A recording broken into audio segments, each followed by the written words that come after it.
People have been gathering at the marathon finish line on Boylston Street to pay their respects. They've been doing it pretty much all day long. It is hallowed ground now, 26.2 miles from Hopkinton. Let's get to Christina Hager, who is live above Boylston Street in the Back Bay tonight. Christina? Lisa, we're at the Charles Mark Hotel, and we were here set up for a live shot because it's a great view of the finish line. And just moments ago, we were watching the Norden brothers and their triumphant cross at the finish after walking from Hopkinton this morning. And just as they were finishing up, I was on my way down to come do another live shot, and I was told I can't leave the hotel, get back inside. Suddenly a lot of urgency. We heard voices yelling, and I just spoke with a couple of photographers. We have Dave Graceffa and Chuck Manning, WBZ photographers, down at the ground level where they were operating the camera, getting ready for our live shot.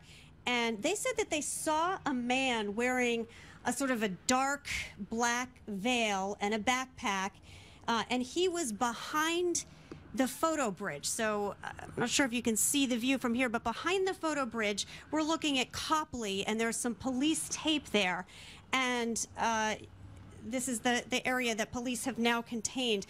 This is where our photographers are telling me they saw this man acting kind of suspicious, yelling things, chanting Boston strong, and he had a backpack, and police suddenly started yelling, telling him to put the backpack down, converging on him, and then telling everyone to get out, to move out. Those photographers were moved out beyond the tape in the perimeter, and we were told again that we can't leave the hotel now. Everything seems to be in lockdown, and there are a lot of emergency vehicles here on Boylston Street as we look down, and a lot of uncertainty.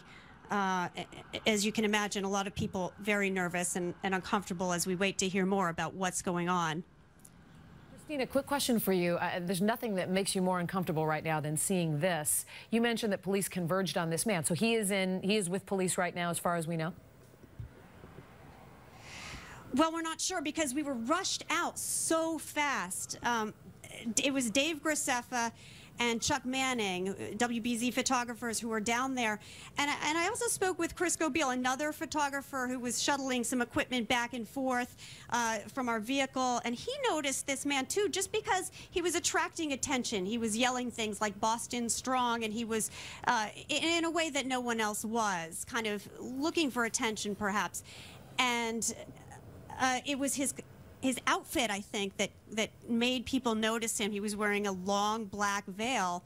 But we don't know where police took him, where he went, because everyone was whisked away so fast. And it's unclear whether, you know, how serious this is, or if it's just the timing that police don't want to take any chances after what we've been through today. Well, I'm sure they're factoring both of those things in, Christina, and I guess now we just have to wait because they'll have to, bomb units will have to come out and assess what they've got here, not to take any chances. Again, we'll continue to monitor the situation.